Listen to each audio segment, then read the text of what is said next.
The following thoughts and opinions we're going to discuss regarding this album are strictly of our own personal interests. We are not professional music reviewers. We encourage respectful discussion and friendly banter in each episode, but we do not condone and will not tolerate bullying or belligerence. You are welcome to take what we say regarding the albums we rate with a grain of salt.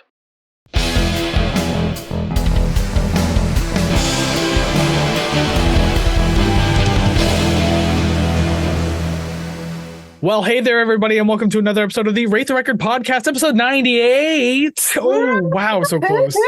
And more importantly, it's my birthday. That's the part I was waiting for. Yes, it's Savannah's birthday, too. What a birthday special edition. Yay. Heck yes, and I'm definitely not turning 98, despite what I look like. Yeah, you might be haggard, but people will be shocked to learn that you are only 30...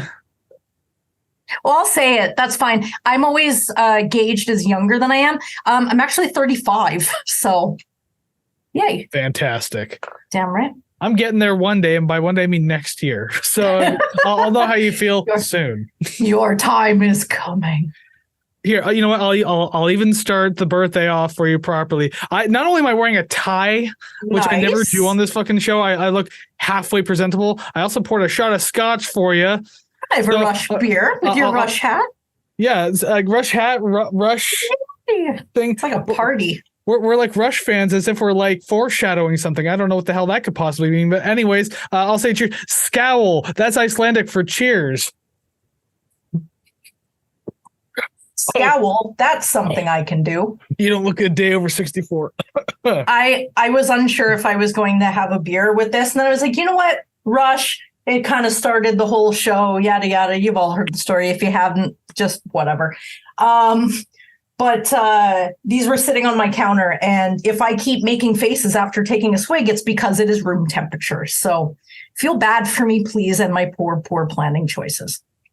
And because it's your birthday, I want you to do the intro stuff that I do. You can just do the first little bit if you'd like. Just off the top of the head. I was wildly unprepared for that. Exactly. I just want to see what you remember because I know you don't pay attention. It's not that I don't pay attention. It's just you're annoying, so I don't listen. Tomato. Thank you for Rate the Record. You're welcome. If you don't know what you do, if you don't know what we do here, Savannah and I choose a record. I've thought of this day for a while. I'm like, yeah, I would kill it. I didn't realize that even though we're not actually like live to air, live to tape or anything, like I have no idea what to say unless it's written in front of me. I am terrible. It is static in my head now. Yeah. So I guess for your benefit, I'll take over for you. Oh, if you're hearing us mess around like this and everything, then we thank you for being here. Thank you for hanging out with us. And if you like us messing around like this and also talking about music too, there's several ways you can show your appreciation for that kind of thing. Like, subscribe, rate, share, comment, follow. One of those 6 of those things, all of them, a combination of them, really help us build up in the algorithm so people with eyes and ears just like you can join in on the podcast. If you don't have eyes, you have ears. If you don't have ears, then you can watch. And if you don't have either one of those, are you that like Johnny got his gun guy in the bed? That's depressing as shit. But anyways, do one of those things to help out the show, don't you? It's fantastic. I'm trying to figure out that Johnny got his gun thing. Do you know the video for One by Metallica? Yeah. It's a film clip. Those are all scenes from a movie called Johnny Got His Gun. So that guy in the bed. Yeah. That movie is depressing as shit. It's one of the most depressing things of all time. And he has everything James Hetfield describes is literally that guy. Yeah. I didn't know that was a movie. Yes, and I've seen it. And it's fucking horrifically depressing. Oh, I wouldn't want to watch that. Today is not the day to talk about depression. It's your birthday. Why not? But well, if this is your first time here, you probably don't know that we talk about music, but trust me, we do. We also just talk about stupid shit too. But each week, Savannah and I, we will choose an album regardless because we do talk about music. It could be something that we want to listen to, like Savannah chose for her birthday. Today, we do request albums and we do albums celebrating anniversaries, all the like. But regardless, we will take one of those things and we will listen to the entire thing and discuss it from front to back. We rank the songs and then we rate the record. my headphone cord got caught in the thing over here and I almost ripped right off my head. Fantastic. We have the budget for another pair. It's fine. I would like Just to write think it so. off. Write it off. What were your write-offs last year? Let's not talk about it. But yes, as we won't shut up about, or at least she won't shut up about, it is Savannah's birthday, isn't it? Look at that. And she got to choose today's album because she's so special like that. So for episode 98, God, what a choice. Out of all the things you could have chosen in the entire world, you chose one of the most controversial bands out there. We're taking a look at Nickelback and their 1999 album, The State. Oh my God, it just makes me laugh so much. But I mean, a little bit of a spoiler for the entire show. This is in my honest opinion, and this is just my opinion, this is the only Nickelback album with any songs worth listening to. So I'm very excited to see what you think. I'm excited to see what you guys listening think. But here's the introduction to the band Nickelback if you've never heard of them, which, weird. Oh. Nickelback is a rock band out of Hanna, Alberta, formed in 1995 and still going strong today. The band was initially called Village Idiot and was formed by Ryan Peake, Chad and Mike Kroger, and their cousin Brandon Kroger. Not long after, they changed their name to Nickelback and released an EP and first full-length album in 1996. Members were changing already, and Nickelback was in search for a new drummer by the time they released their second album, The State, in 1998, a task they will relive over and over again. Now, my sources tell me that The State was initially released on September 1st, 1998, and then re-released in 1999, and then re-released in 2000. All 4 singles from The State were released in 2000, probably the re-release that finally got some attention. The singles are as follows: Leader of Men, which peaked at number 8 on the US mainstream rock chart; Old Enough, peaking at number 24; Breathe, number 10, and Worthy to Say. I went to the Billboard site to see if Worthy to Say even charted, but the website's trash. Wikipedia doesn't say that it did, so that's where we're at. This is a little painful, as AllMusic gave the album a 2 out of 5, and the Encyclopedia of Popular Music, whatever that is, gave it a 2 out of 5 as well. So if that is not a promising start, I literally do not know it is. God, you could almost say that people hate Nickelback. Isn't that weird? Maybe, but honestly, it's the only album that didn't suck. And Silver Side Up, it is too commercial. I didn't like it. This one, not bad. I'll say a couple things without spoiling too much. It's like, yeah, I agree that this is like a better Nickelback album. I like their bluesier stoner rock type stuff that this album kind of goes for. Silver Side Up, despite the song How You Remind Me, which is annoying and overdone to death, actually had some decent tracks. And as a matter of fact, I think that's like the last decent album they released before they went way too mainstream poppy, like commercial, like rock pop. So yeah, this is the territory of Nickelback I'm willing to defend it to an extent. But I think the question is, how much am I willing to defend it? And I guess today's review will kind of bring that out as we get into discussing this damn thing. So let's do that now with song number 1, one of the singles, Breathe. Okay, so there is so much guitar in this song that I never really got to hear on radio. And I do remember the guitar being like heavier, but here, I don't know if it is the re-release, if it was like remastered or reworked, or if it's just the fact that I'm finally listening to it through headphones. I think a closeness I wasn't willing to experience before.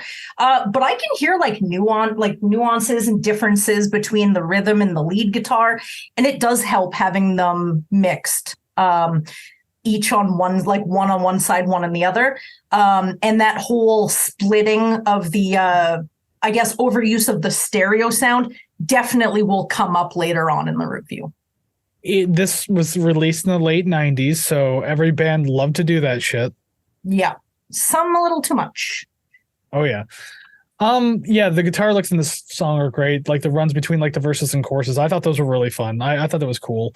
It gives really good life to the track, so that's it's good that we're kind of getting this in the beginning to kind of give you an idea of what you're getting into, and also like just the rolling bass going along, the tom drum combo on top of that, just through most of the track, really just pumps out the energy. So the kind of like I just said, like great way to kind of start the album. So we're on a positive note so far. 100% agree on the tom drum usage. Very deep, very full. I like it a lot. I never really noticed the vocalizations in the bridge before. They're very brief. They're just kind of like a kind of thing. I feel like it adds something that I never noticed before. Quite interesting. And all in all, very enjoyable song. Yeah, it's funny because you said this was a single, but like I don't really remember hearing this one anywhere. Really? Maybe it was just my constant listening of the radio, but on it, this one? Actually, I if anything, I thought One Last Run was a single when I was listening to it. I'm like, this sounds like this was probably a radio single. Really? Ooh, this is an interesting take. Okay. Yeah, again, with different parts of the province that we grew up in. I mean, maybe just like we were being fed different things. Yeah. Remember, I lived closer to Toronto for all my entire life. So, of course, that like main core area of Ontario was just pumping out like whatever. But meanwhile, you in rural wherever were getting like all the different things, you know? Yeah. A lot of different things, a lot of things that sound like that. So that's actually pretty surprising. And yeah, with the song too, like it has like a quieter bridge to it, and you kind of like alluded to that too. I thought it sounded nice. It was a little cliche, but it was nice in context of the entire track overall. So I don't really have too many problems. We're off to a good start, and I can only hope for better things as we move forward. Can only hope. Well, then again, I mean, like I've heard most of the album before, and like I've been fine with it, but just it's been a while since I've had to sit down with this album. Let's just say that much. So there's a lot about it I didn't remember. So hopefully it lived up to the expectations. I was gonna do a stupid. It's been a while. Then I realized that was Stained. That's not Nickelback at all. Yeah, but they were kind of all in the same wheelhouse. Right. Yeah. Nickel, The Theory, Creed, Stained Man, whatever. I don't know. Yep. Wait, was it Theory of a Nickel, Creed, Default, Stained Man, something like that? I don't even remember at this point. They were all the fucking same thing. It's about right. Yeah. Song number 2 now, moving along with Cowboy Hat. Now I only do have one song so far to go on, but I find this one weaker than the last. I do like the combo of right.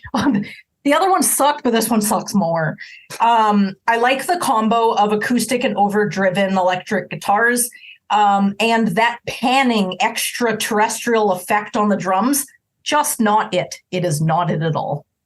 There's a lot of phaser usage in this entire fucking album. Yeah. It happens quite a bit. And I think I mentioned it later on when I realized it's been happening a lot. Because a couple of times I'll let it pass. I'm not huge on the effect, but I let it pass. But the more you use it, the more likely I am to say something about it. So that will come up later for me.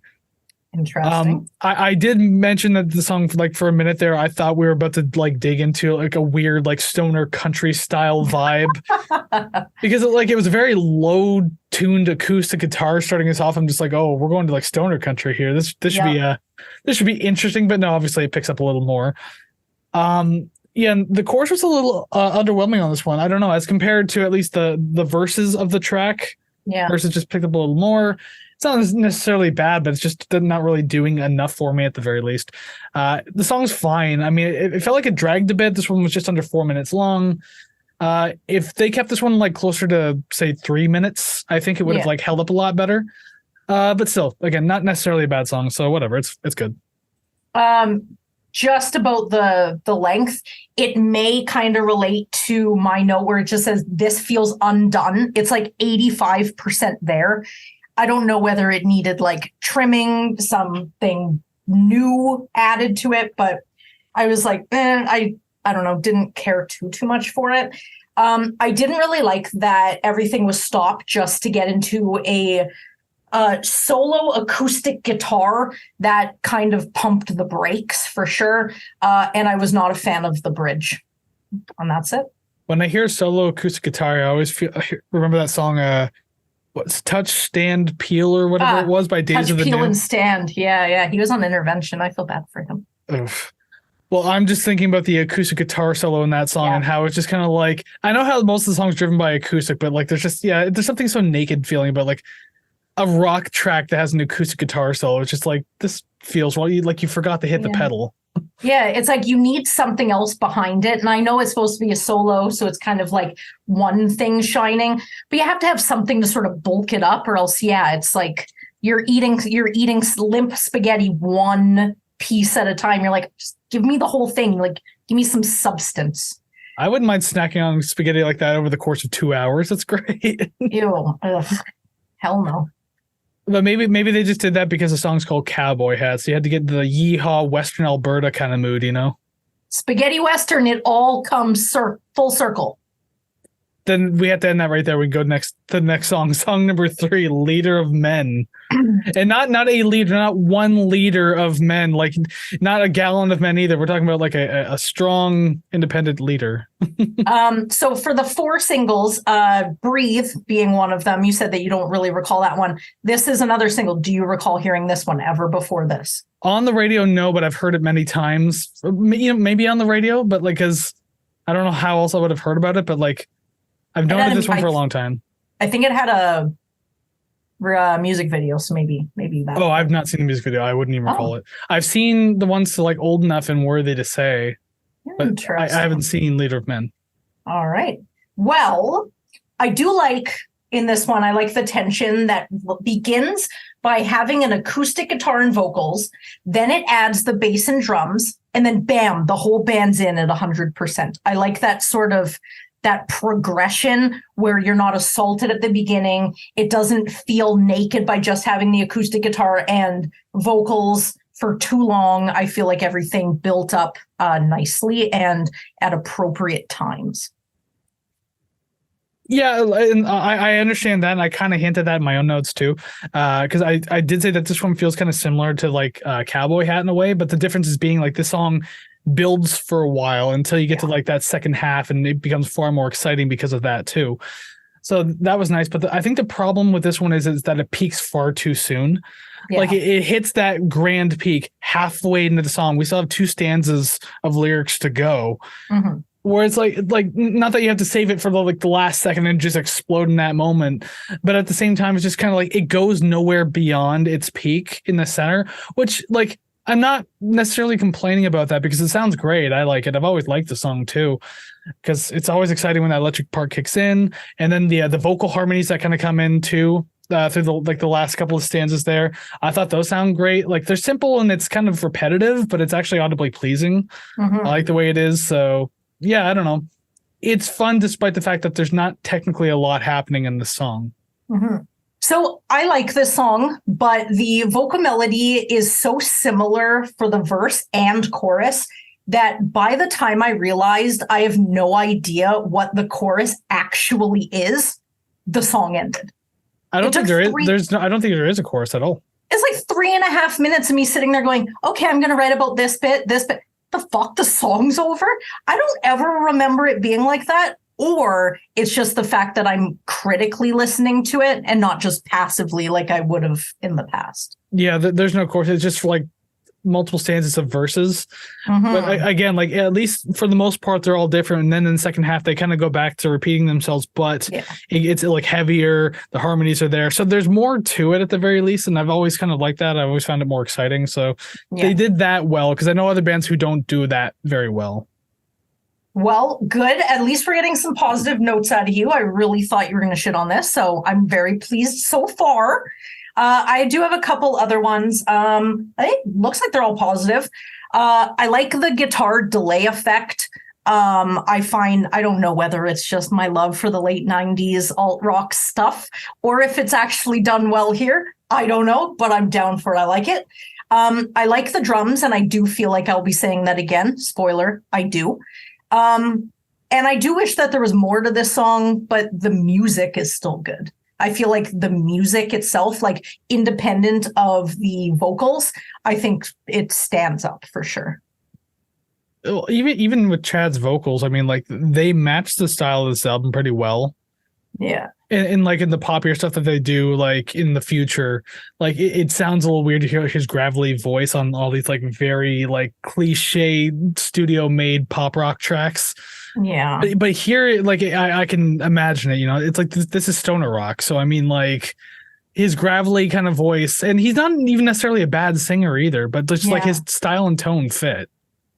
So just because you keep saying stoner rock. So as I was writing the intro for the band, I read that he had asked, I think he had asked his stepfather for $4,000 to record their EP in 1996, used $2,000 to do the EP, and used $2,000 to buy mushrooms to resell. Ooh. Markup cities. You are not, you are not that far off. So I can imagine that's probably how they financed the beginning of their career, I sincerely hope that guy got paid back at some point. Oh, I can imagine. I mean, you owe your career to this man. Yeah. Hell yeah. Especially with how successful they are today. You remember that song? Oh, well, I want a bathroom to play baseball in. I hope that guy lives in a fucking house with a bathroom to play baseball in. Just saying. Oh my God, all their new songs suck so bad. They really do. Yeah, but that's all I got for Leader of Men. See, anything positive we say on this album is negated if we talk about anything beyond this. Yes. The singles on here, super solid. I've definitely heard them when they came out. I think anything after 2003, like Photograph and all that, they become outwardly misogynistic lyrics that I just cannot stand behind. But this is fine. Oh, what's the matter? You don't like when Chad Kroeger tells you that you look better with something in your mouth? Or I like your pants around your feet, or it's you know what? You like the bruises on your knees. I don't listen to them enough to know anything beyond those two songs because that disgusted me enough. I was like, no, I'm okay. Thank you. And then Theory of a Dead Man started singing about like the exact same shit. Their first the cat album came was pretty back. Okay too. They had this they used that song "The Cat Came Back" and called "The Bitch Came Back," and people are just like, "Wow, this is just like a terribly misogynistic song." Oh my God! And it's not Elton John's "The Bitch Is Back" because I think in that song he's the bitch. Yeah, probably. He's quite the diva. Right? He knows it. Well, I mean, I can go on a rant about Theory of Dead Man all day, but we should move on and talk about other Nickelback songs like number 4, Old Enough. Are you old enough, Savannah? Happy birthday. Woohoo! I'm old enough to buy beer and old enough to go to ratetherecord.ca and buy some merch like my wonderful coffee mug that I am holding and hawking currently while I should be talking about this song. Exactly. Old enough to not steal mommy and daddy's credit card to buy it either. You had your own money. Exactly. A whole dollars. Yay. Fantastic. So old enough. Personally, I think that if you're going to mix the majority, okay, here we go. First fucking gripe, and I will say it again, I think maybe 2 more times. If you're going to mix the majority of the music onto one side and the vocals on the other, at least put a little bit of music under the vocals, like very minimal, but just enough that say you're listening just with one ear. You can kind of hear it, whatever, that's fine. The beginning of the song definitely made me feel weirdly nauseous and unbalanced because the only time I ever heard this was in like a stereo, like a stereo system. So you don't really tell too much, or mono. So didn't tell at all. But kind of looking past that, I like the vocal tone. I mean, that's a positive, right? Yeah, again, he's very suiting to this style. Like it works for him. I like it. And, well, first off, you can thank Phil Spector for his wall of sound technique, which literally puts the instruments in like different portions of like the fucking like soundscape there. So the guitar all the way over here, vocals all the way over there, drums in one earphone every once in a while. I don't need all the music just in one ear. And then it seemed like they're like, yeah, that's a great idea. And then executed it not even close to how the idea was supposed to be. Well, and they do it 2 more times. Oh, yeah, they do. And before anyone angry types in the comments, no, that's not a full, complete, or even appropriate definition of the wall of sound from Phil Spector. I'm not going to fucking nerd out about that. So just drop it. Stop your typing. I don't care. Because I know, because I mentioned something that the Beatles were like kind of a big thing for. Yeah. I'm going to probably get my head torn off about it. The new song sucks, by the way. No, it does. It's Hot awful. take. I have not listened to it. Hot take though. A lot of people don't like it, actually. Yeah. Well, to be honest though, if you think about it, this is the episode to do hot takes on because we're saying good things about Nickelback and bad things about the Beatles. Wow, what a fucking backwards world.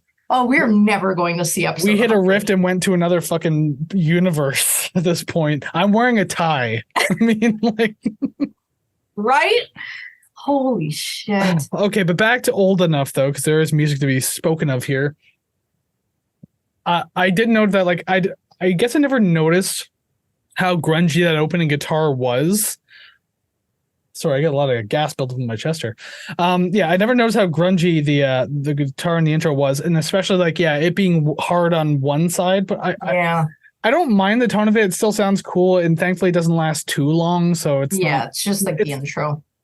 Because, I mean, for example, I literally did my ILTS video on this, but You Can't Quit Me Baby by Queens of the Stone Age, one of my favorite songs by them, but the original mix of it, like the drums are literally in one headphone and not in the other. The guitars are over here type thing. Yeah. So, like, it's best listened to in like a mono. Yeah. But, like, it gets a little weird after a while, but at the same time, it still sounds good. But, like, that's the whole song, whereas, like, this one, it has, like, a little bit and then all the shit kicks in, it's everywhere, so it's fine. So I don't really mind that. The song's actually shorter than I remember too. Right. I've never really kept track of the length of the song before, but for some reason I always thought it'd be like 3.5 minutes at the very least. But yeah, 2 minutes 45, quite short, especially for one of their earlier singles. But I guess it makes sense. I don't know. Mm-hmm. But it's a lively and fun track too. Like it doesn't really go overboard anywhere. It doesn't necessarily stretch anything out. I think there's just good choices made for the most part across this song. Okay, good. So everything that you said from the song duration to the very end, I can definitely mimic. The bridge is just a solo. Thank God it's not bad. I liked it. Now with the song duration, I had no idea the song was so short. Verbatim my notes. It actually gets to the point, and I think it sounds good aside from the beginning. But it did feel like it ended too abruptly. I don't know. I don't have any other suggestions other than I kind of felt like the song was taken from me. I was like, no, I was enjoying that. Please don't take it away. Please don't take my toys. So I just played it a second time and then I was fine. I stopped crying. I can't imagine what could have like extended the song or ended it. Maybe like a different chord strum at the end. I don't know, but I don't mind the ending so much. Like, yeah, it does kind of feel like a little abrupt, but unlike like last week when we did Sloan and there was just like a bunch of like sudden cutoffs where it's just like, well, this sucks. Yeah.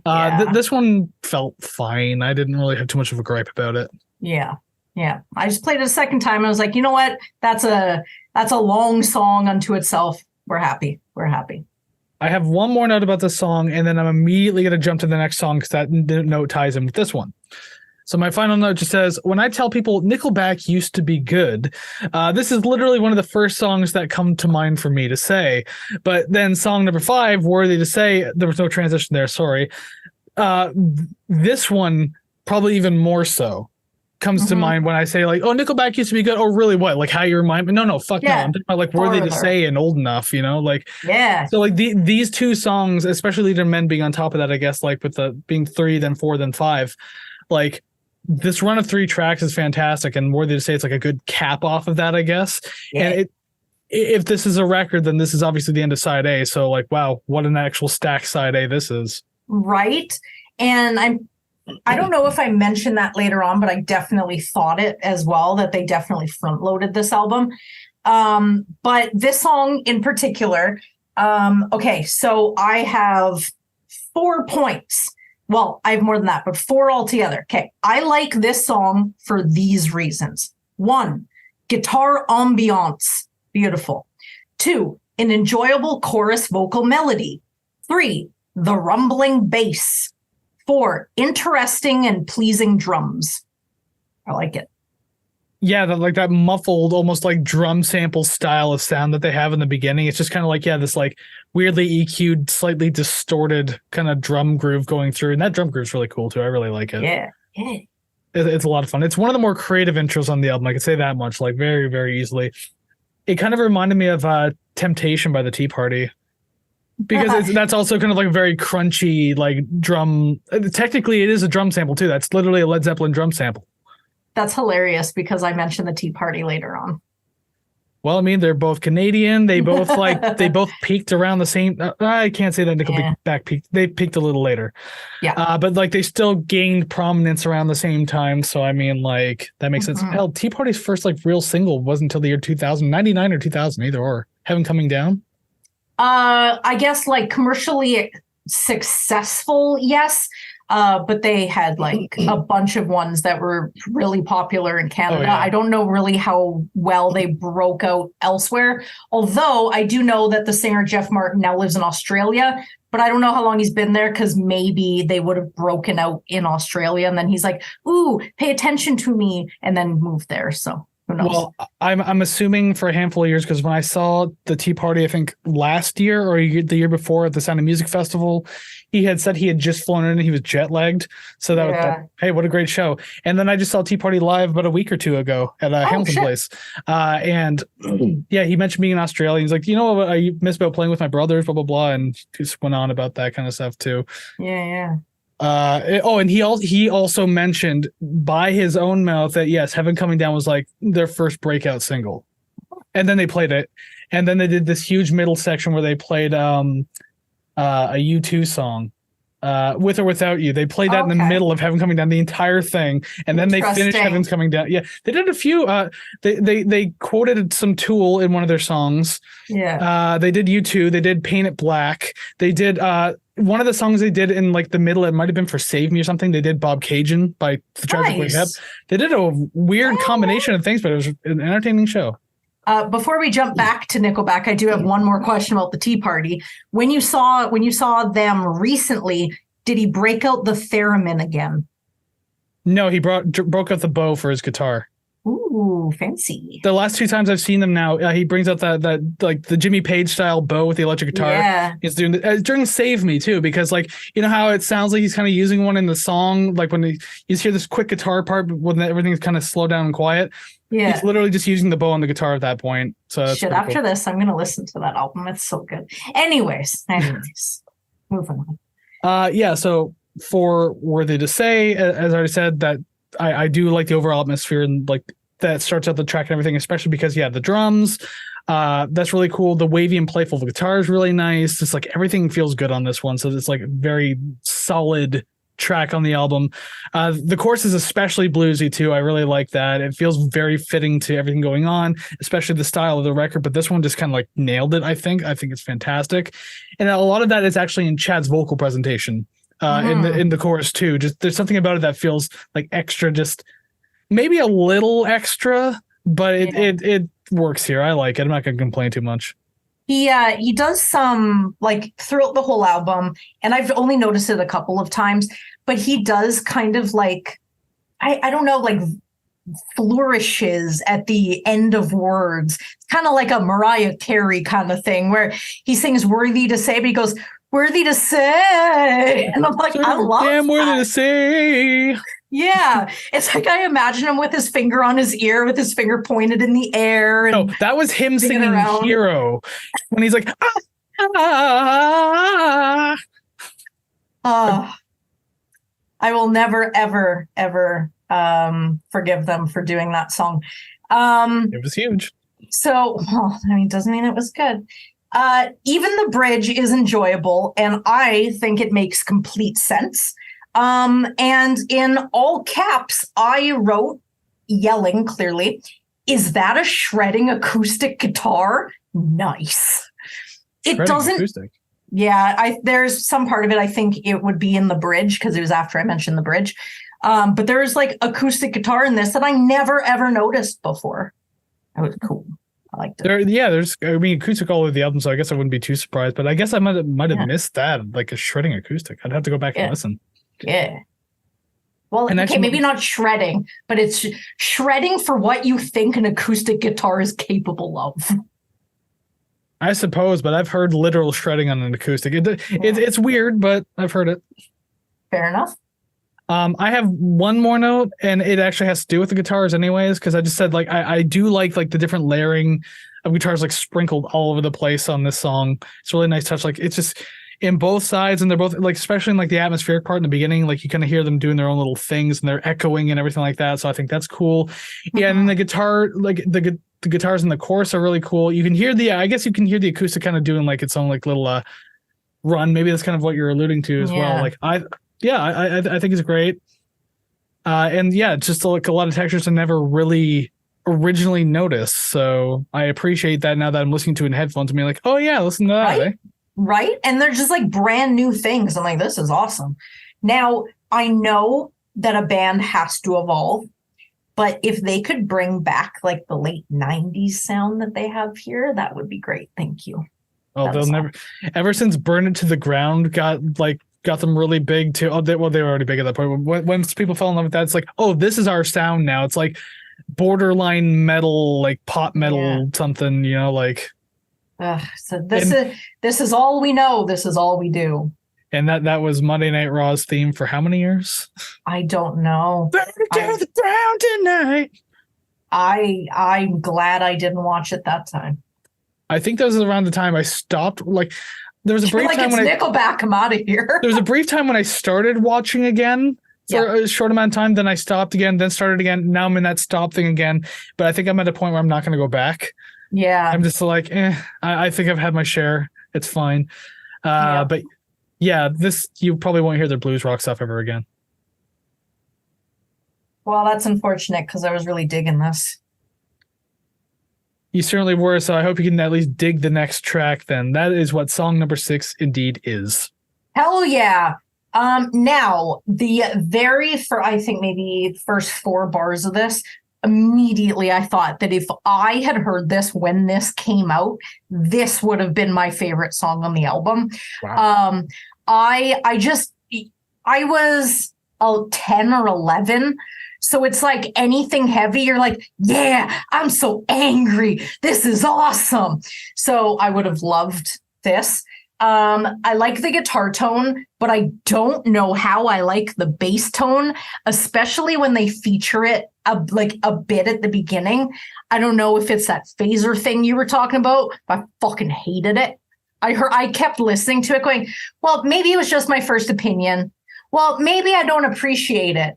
No, I don't appreciate it. If you're talking about the effect that just sounds like, yeah, did not like. I don't know if that came on Zoom properly. I heard it. Okay, yeah. good. Yeah, it's kind of like an alien beaming someone up. Did not like.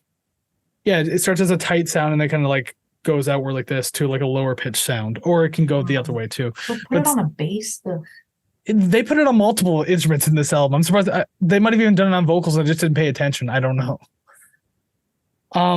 You want to talk about angry and loud? 98 was the year I discovered Korn. So like that's where my head was. Like, Korn was scary to me. I did not like. Oh yeah, like I think one of the first videos I saw from them besides like Freak on a Leash was No Place to Hide, and it's like live concert footage, and so you can see how crazy they go. So like it looked weird, but I was sitting there like, cool. Where was there a music video where I feel like the whole idea was like a child and like I don't know. I remember a child, and I grew up in a very in a lot of like a term, not a good household. So anytime I saw like music videos or heard music where it was like alluding to a child being in that same situation, I was like, no, thanks. Too real to life. Do not like. No, thanks. But it was a music video. If you're going that far back, there's 2 that come to mind. There's Freak on a Leash, which is the cartoon. But then there's Falling Away From Me. It's about the girl in the bedroom and being beaten by her dad. Maybe it was both, but anything that has to do with kids, I'm like, because Freak on a Leash is the girl doing the hopscotch thing, and the bullet flies by her head, and then the bullet is in like the entire music video. Like, no, that was cool. Falling Away From Me is like they literally have like the kids' help phone number at the beginning of the video. Yes. Because then the rest of the video is this girl like literally like traumatized from her dad with a belt, and at one point she's being beaten by him with the belt. And then at the one point, Korn is in her room playing blistering volume, so he's trying to kick down the door, and when he finally gets it down, she's gone, the band's gone. Okay, that's the one. Right now I have goosebumps in my arms, and like I don't even feel that way anymore. But at that age, Korn was like, no, that is terrifying. And they will eat you if you fall asleep in the, like, you have to sleep with the lights on. I think at that age, I would have rather listened to Nickelback. But now I'd rather listen to Korn. I'd rather listen to new Korn. Well, in last week's episode, when we mentioned like music we liked in '97, you said one of your favorite bands at the time was Everclear. So There you go. Yes.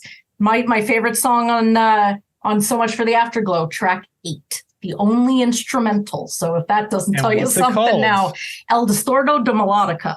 Okay, I want to make sure you knew, and just like, oh, you know that one. Hell yeah, that was my favorite. It was like the heaviest one on the album.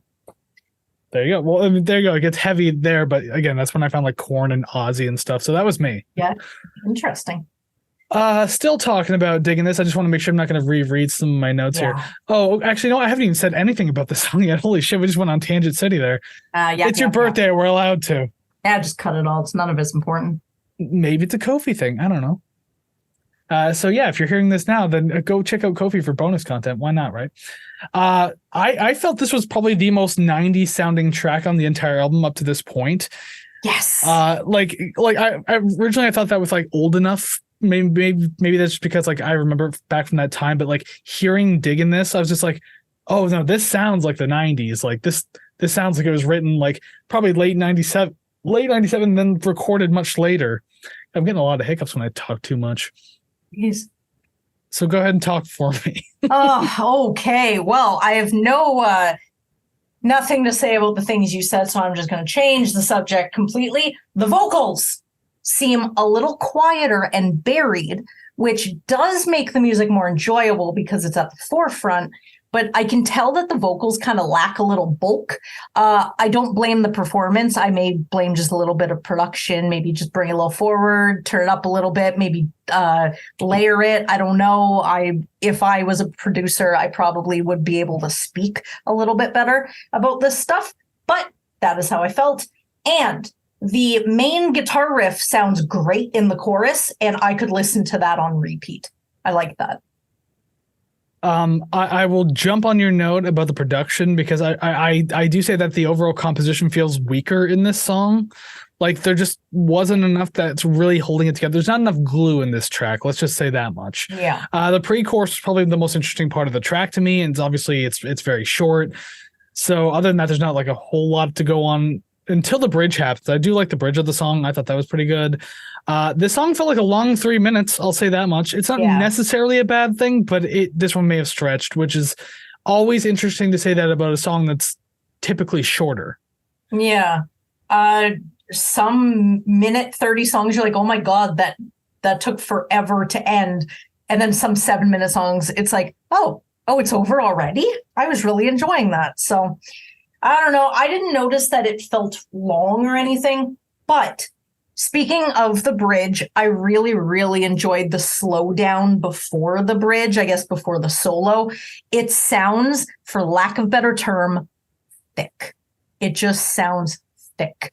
And a CK or 2 C's? Okay, so I did CK, then I did CC, then I thought this looks stupid, so I did CK again. But the intention and the implication is still there. I was going to say, or CKE, like Robin Thicke. Just kidding, no one talks about that fucking guy.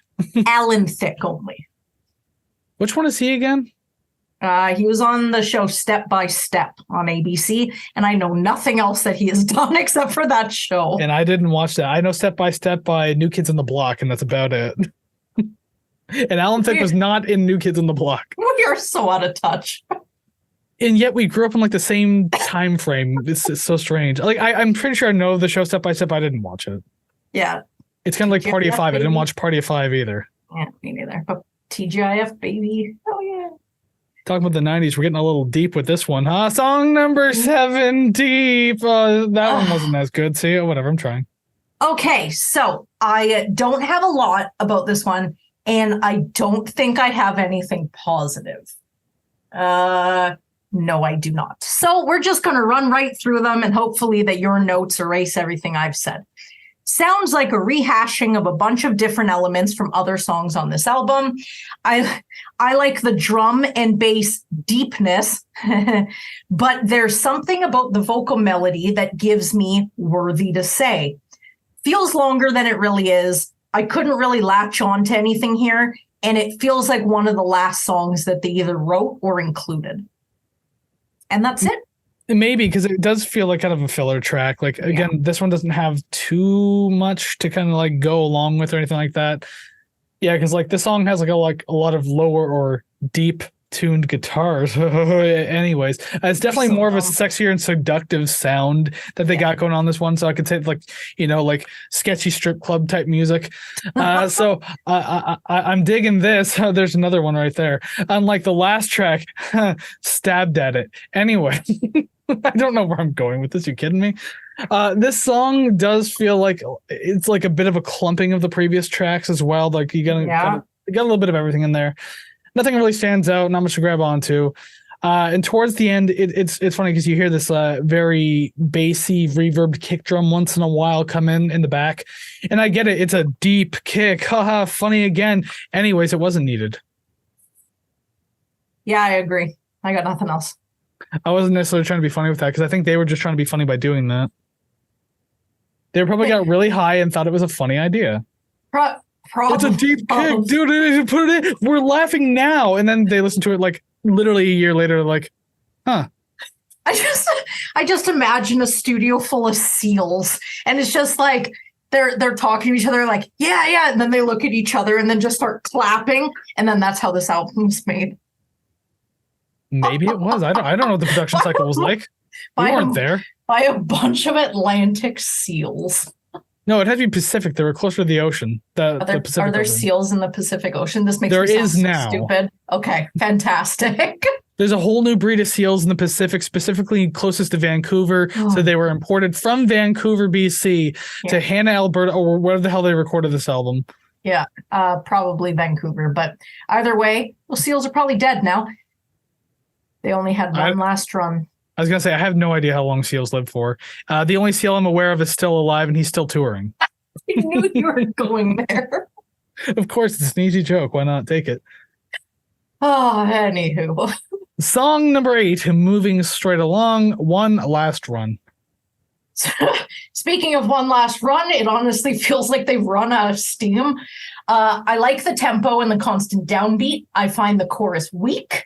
I do like the large filling drum tone, though.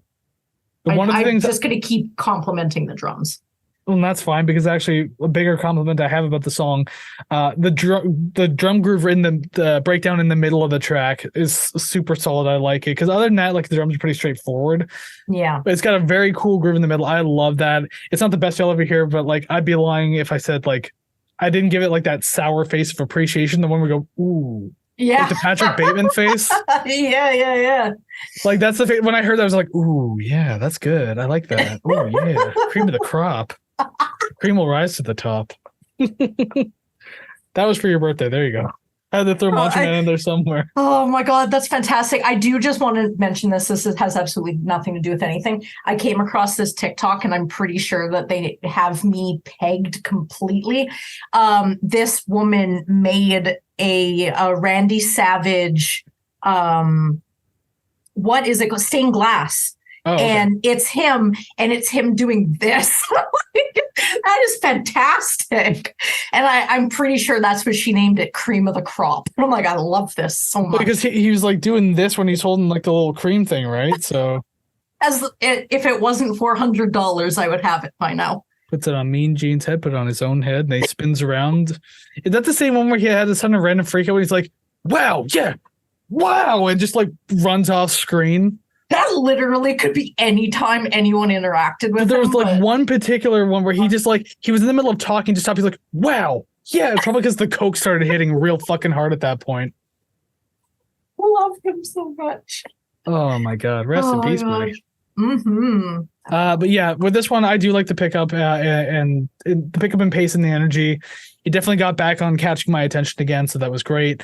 And yeah, the drum groove, fantastic. The bouncing guitars in the middle of the track also too were pretty cool. Like in the middle, it's a little disorienting because like you hear them kind of going back and forth between left and right, like very quickly. Have to pick up like the pattern on one side, pattern on the other side, and they kind of fit together if you just focus on both. It was interesting.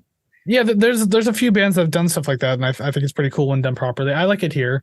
I thought it was cool to have in the headphones. If you listen to it mono, it's probably boring as hell.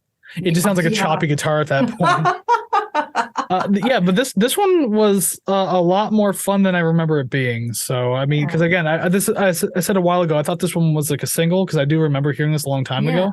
Interesting. And I remember like enjoying it enough when I was younger. Never thought too much about it, but then coming back to it now, it's like, yeah, like, damn, I forgot all about this one. I've never heard this one. Honestly, if it's not obvious by now, the only songs that I've actually heard are just the singles. But this one, I don't know. I think it kind of left me either wanting more or wanting it to stop. I'm not 100% sure. I feel like I'm kind of in the middle. I could be swayed either side, but again, it kind of feels like they've, run out of steam. Like they're just sort of, I don't know, resting on their laurels. I don't even know if that made any sense, but well, it's their second album, and it's like a stoner kind of bluesy album, so you can't expect too much out of it. But to be honest, like 3 minutes and 30 seconds, I would have been fine with this going a little longer. I was enjoying what was happening. Nothing felt like it was overdone or repeated way too much. So maybe going on a little longer could have ruined that. I don't know, but so maybe it's fine. But I did like what I was getting out of it, so I'm fine with it. Fair enough. And I mean, even if I did want it to stop, they're not leaving yet anyways. So you should have put yourself into that one because I knew you were going to work into that transition. As soon as you spoke again, I was like, she's going to transition into it. Damn right I am. I was going to do my own, but I guess I won't. That's fine. I do too many anyways. I think it's time you take over for a little while. And I'm absolutely fine with that. So song number 9, penultimate track, Not Leaving Yet. This song has a sludgier pace to it too. Like it's definitely slower, and it matches like that. It matches well with like the deep toned electric guitars and the bass too, which is like super low, like 5-string type bass. So that sounds cool. It's a good way to set the mood of the track too. So I'm liking how this one kind of kicks off. I didn't. They probably, again, this is just a personal gripe of mine. They probably wanted to maximize the stereo mixing, but I hate that 3 songs start only on the right with nothing on the left. It's a little annoying by now, especially because the last one did the same thing. I didn't complain about it then because I knew I was going to complain about it here.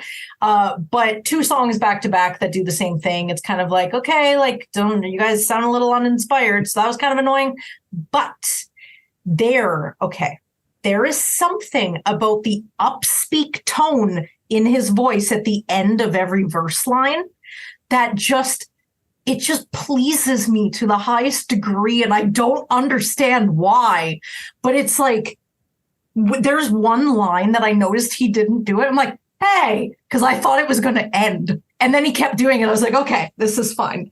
I don't know what it is, but very pleasing. I liked it. This is kind of like, maybe I could have noticed this earlier too, but this is where I made the note about it at the very least, that I'm starting to notice at this point, 2 songs away from the end of the album, that everything is kind of like every song is structured fairly similarly. Yes. But for the most part, I think they find a way to do it on their own and make it interesting. Okay. Like, even though it's like the same structure. So like, I don't have too much to complain about that. So that's the thing to it. We've had albums like that in the past. We had both sides of the coin where an album will sound the same almost all the way through and just be like, please just like fucking put the bullet in my head now.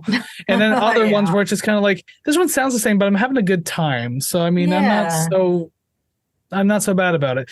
And I think this is one of those albums where I'm just like, you know what? I'm okay with this. Like it's all structured the same. It's all following the same vibe, kind of even like you were saying earlier too. But yeah, it's not so bad here. And this is also the song where I mentioned about the phaser effect. Yeah. And I quote, "This song marks what feels like the 100th time I've heard that phaser effect on an instrument. Please stop beating it to death." Yes, please. I don't know if I mentioned or if I noticed it in this one or if I just mentally turned my brain off of it. I wish that I could do the same thing to a tambourine, but hey, no tambourine in this album. Yay. Happy birthday, Savannah. Damn right. If you like tambourine, do not listen to last week's episode. I bitch about it frequently. I'm just imagining for your birthday, like someone brings you a huge box and they're like, happy birthday. You're like, thanks. You open it, there's a note inside that says not a tambourine. And it's like, this is the greatest gift I've ever received. Now if you know me, and if you don't, I'm annoying. And I don't look annoying, but I like to be annoying. So if I was gifted a tambourine, let it be a adult-sized proper tambourine or a child-sized tambourine, I will run around the house clanging it, going, cats, cats, cats, cats. And I would just do that to my pets the entire time, and then start hitting people in my house on the head with it. That's a mix of very aggressive stimming and intrusive thoughts coming out all at once. Probably. And that's a day in the life of Savannah. So if you're still interested in getting to know her more, I would say don't do it. It's not worth it at all. But I'm also done with this song. Good, but if you do want to get to know Savannah more, then you better hold out your hand, because we got one more song to bring you into now. Song number 10, Hold Out Your Hand. And it better have money in it. Okay, now while this song started, I had a different song continue playing in my head. So clearly the guitar riff at the beginning of this song sounded familiar enough for me to think of a different song. Am I the only one who hears break stuff in the intro riff? See, I wasn't paying attention to that point of it, because I noticed it very early on in the song, and it comes back a lot, was the sound of the snare drum being used. Yeah. And my note verbatim, oh my God, is this where Lars Ulrich was inspired to use a beer keg snare drum for the entire album of Saint Anger? That drops 4 years later, so it's possible. Ting, ting, ting, ting, twang, ting. twang, twang. Like, it is a disgusting sound for a snare. This song has it, and it's on the entirety of Saint Anger. So I'm just like, did Lars hear this album and be like, yo, that's pretty fucking cool. I want that snare. What is it? Oh, I don't know. Just bring the beer keg in. And it was the best decision he's ever made. But to tune the beer keg, you have to you just siphon a bunch of it out while you're hitting it. You're like, oh yeah, that's perfect. That's perfect. But he probably had the hose connected to his fucking upper lip. You just drink it. That's it. Yeah. It's got one of those nozzles that if you bite it, it kind of empties into your mouth a little bit. So that's how he did it. And then if he needed to retune it the other way, he had to regurgitate into the tube to put it all back. You know, I knew they were removing things from some kind of monster. We never got to see that, and I knew they were hiding things this whole time. Probably because he realized how fucking stupid it was. Like, I don't want this to be in the theater. I don't want this to be in IMAX. Like, it's not going to go into the theater, and it's not going to be in IMAX. Good. Well, it wasn't going to be anyways.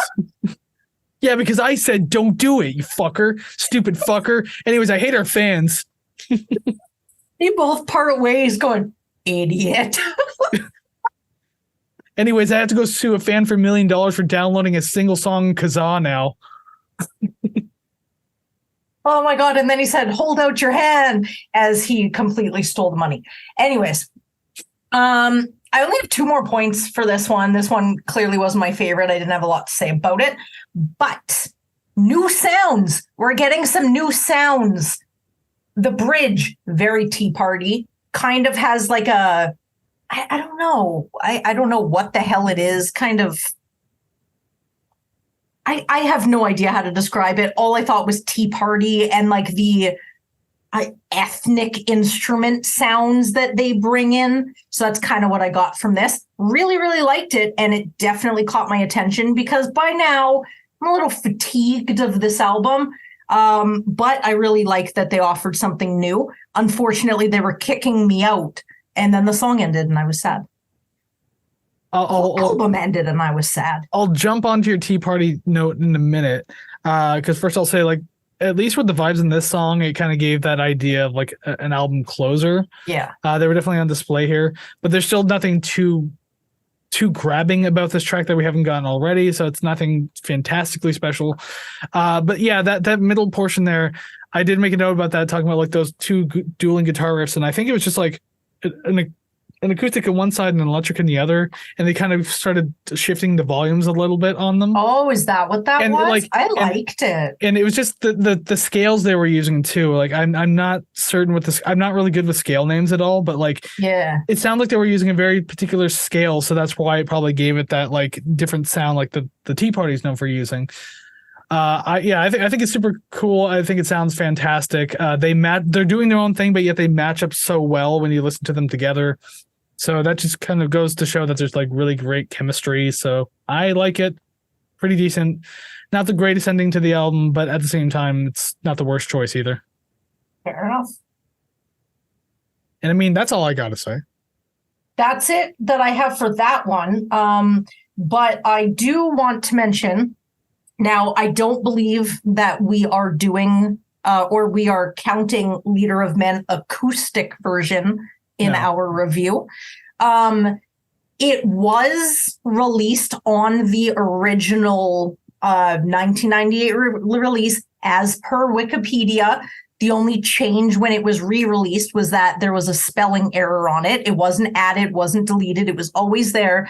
But because it is just a rehashing, or not even rehashing, it's just an acoustic version of a song that we've already reviewed, it would have just been the same score, same comments, same everything. So we decided to keep it off the list.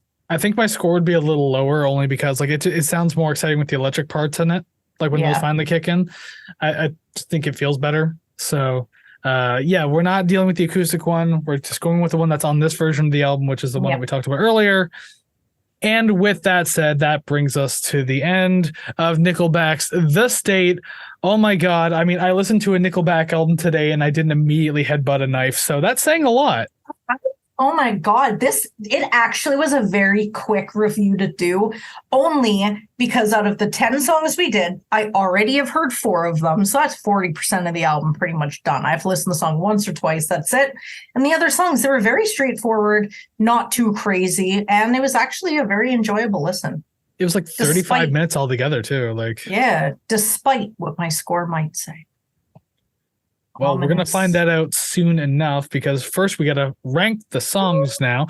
So above our heads, boom, graphics have changed. There are names or numbers. There's going to be more names, song names to be specific, because it's that time in the show where we take all the songs and rank them from 10 to 1, from least favorite to favorite, not so great to great, from decent Nickelback to everything they did in the future after this. I don't know, however you want to name the ranking system, that's what we got to do now.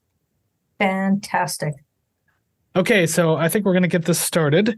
How do you feel about matches this week? Okay, so I was thinking that I'm going to go extra extravagant and go, you know what? We'll get 3.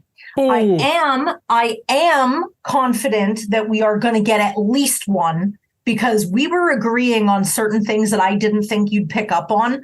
So when you're like, oh yeah, I totally heard that, or yeah, I agree. I'm like, oh wow, okay, crazy. So 1, I'm going to guarantee. 2 would be nice. 3 is ideal. Now, any more than 3 is a goddamn miracle. Which that's not happening though. Hell no. How ballsy are you feeling that you would want to name the one song you feel confident about? Oh, I have no balls at all. I have no idea. You got the lady balls. That's what they call the ovaries. Now you got them in there somewhere. Oh no. I don't know if you heard it because it is a little quiet, but it went and it sucked right back up. So they're not there no more. They shouldn't be out. You should go to the hospital immediately if they were out. Okay, mine are allowed to be down. Yours have to be inside. That's the rules. Once we're done this, I have somewhere to be. Good, because we're almost done anyways. Hang in there, kitty. I'm thinking about the post where the cat's hanging from the wire. Anyway, let's just get this out of the way now. Let's find out if 1 indeed did match. It would be nice if we had at least 1. Song number 10, Digging This. One Last Run.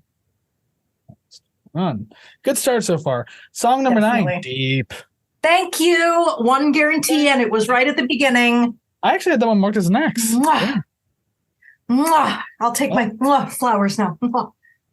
I wore a hat for you and a tie, and I took a shot. I have no flowers for you. Damn it. But regardless, you could, number 8, hold out your hand for some sort of gift. Not leaving yet. That's on a match, huh?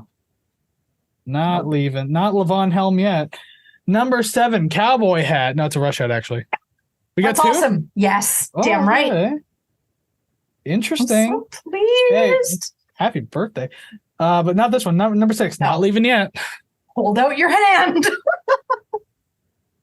Well, at least those ones are already covered. Yeah. Hold out your hand. Number 5, Breathe. Leader of Men.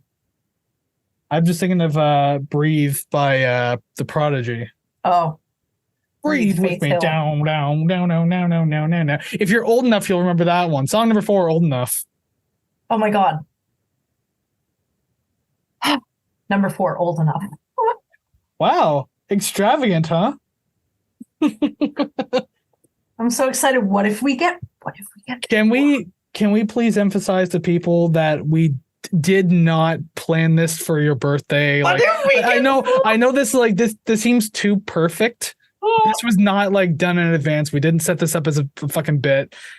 This is nice though. This is nice. Like this is what, like fucking a third of the album, if not a little less. I don't know. Regardless. What if we get 4? Oh my God. Well, this at this point there's a make or break because there's only one more song left, and it's probably not this one. Well, it's definitely not this one. Leader of Men. Digging this. Dig it till the sun goes down. Is that a Big Sugar song? No, that's that's Junkhouse or Tom Wilson. Oh, Junkhouse. Okay, yeah, one or the other. I'm hesitating on this one just because this is the big suspenseful moment now. Do we get 4? Song number 2. One last run. Breathe. Wow, nicely done. Song number 1. Song number 1. Worthy to say. I'm so excited. It's worthy to say number 1. There you go. Holy shit. 4 matches. I was optimistic at the beginning because I'm like, okay, he's agreeing me with some things and I don't hate everything he's saying right now. But I figured 1, 3 is crazy. 4 is just like, that is a grand slam. It definitely makes up for the fact of how badly we've been doing for the last little while. Like, we finally got one last week. And we agreed on Nickelback? Oh, of all things, too. Like, this is the Backwards Universe. I already mentioned that earlier. Oh my God, we're going to B-tier this. We've done 3 Canadian bands in a row, and they just keep getting better with the score now. So, speaking of getting better with the score, how better can the score be? This is going to be the big one. So, let's transition screens and find out right now. Swish. Well, here we are on the album rating screen.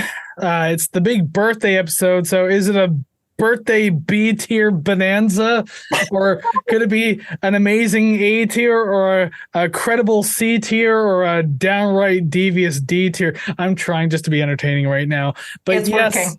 Savannah's album selection of Nickelback's The State is the one up for judgment right now. And last week, I mean, Sloan just barely edging out there on the bottom of the B tier. Should have been C+, but it ended up being B-. Where will Nickelback end up?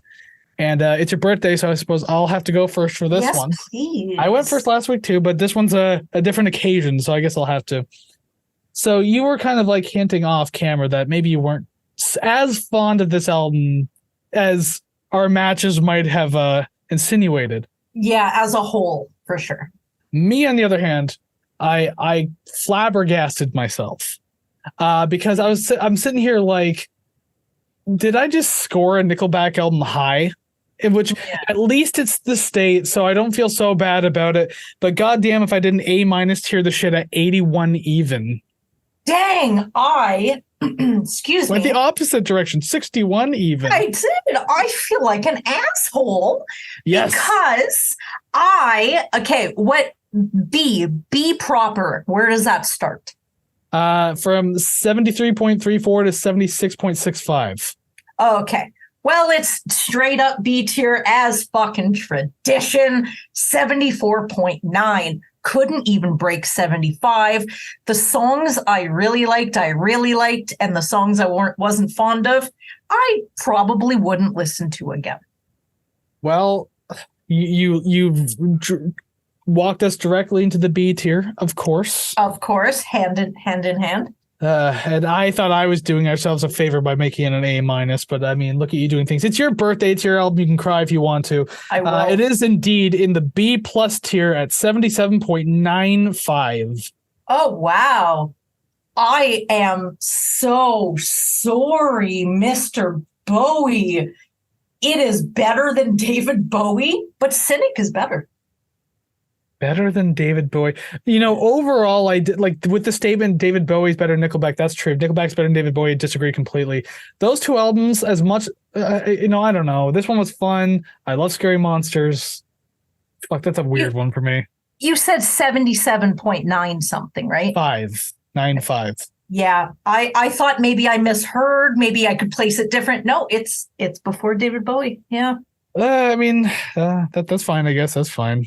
I mean, there's been bigger upsets in this entire show than just like fucking Nickelback here, Mr. Nickelback himself edging out David Bowie.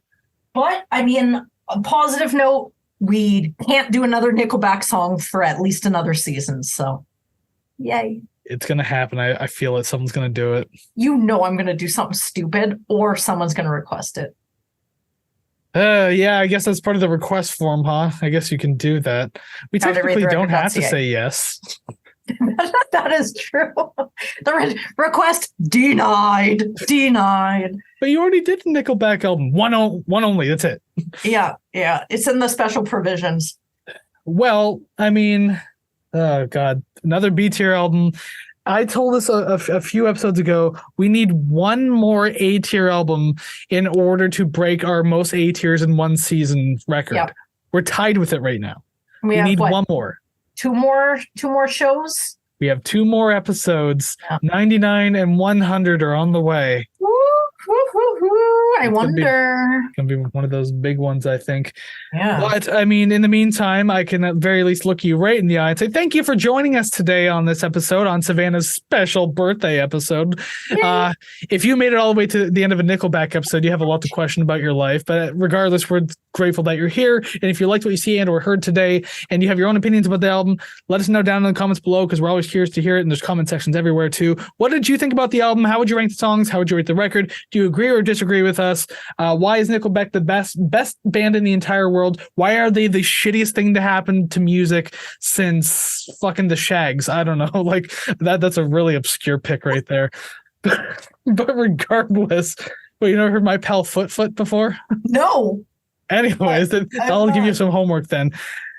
Let us know down in the comments wherever. And you can find all those comment sections if you go over to ratetherecord.ca. That is ratetherecord.ca, because all the streaming links are there, all the social media links in which you can follow us and let us know your opinions and just enjoy things that we enjoy as well over those socials.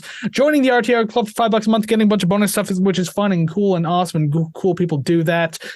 You can also request albums and, of course, merch. We have merch, and I'm not wearing it now, but Savannah's got the mug. Oh, I always have the mug. It's the same one as always, even though we have another design. Who knows? We'll get more designs. We our free samples we still technically have to pay for. So, I mean, that's why we're not like front loading on them. But anyways, you can, though, ratetherecord.ca. Go ahead and check that out.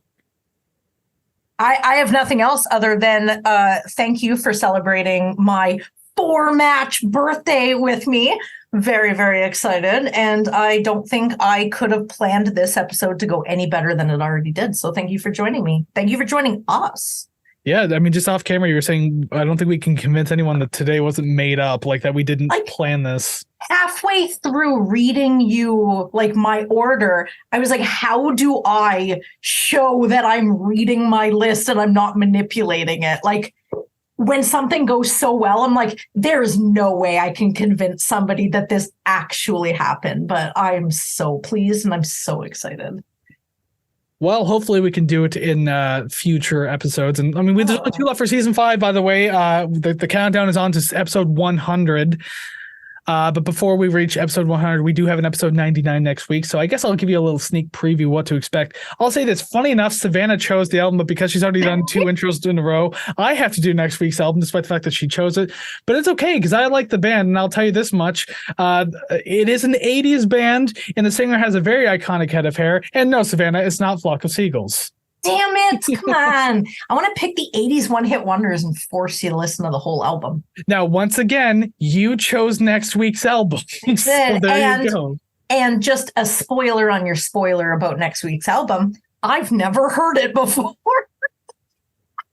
I'm going to comment something to you when we turn the camera off then. Fantastic. And it better not start with an F and end with U.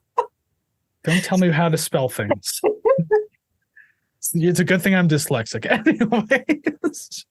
Anyways, that is the episode. So once again, thank you very much for joining us. Make sure you tune in next week. Until then, go listen to some awesome music like Nickelback, and we'll see you again real soon. Duress. Yeah, take care, friends.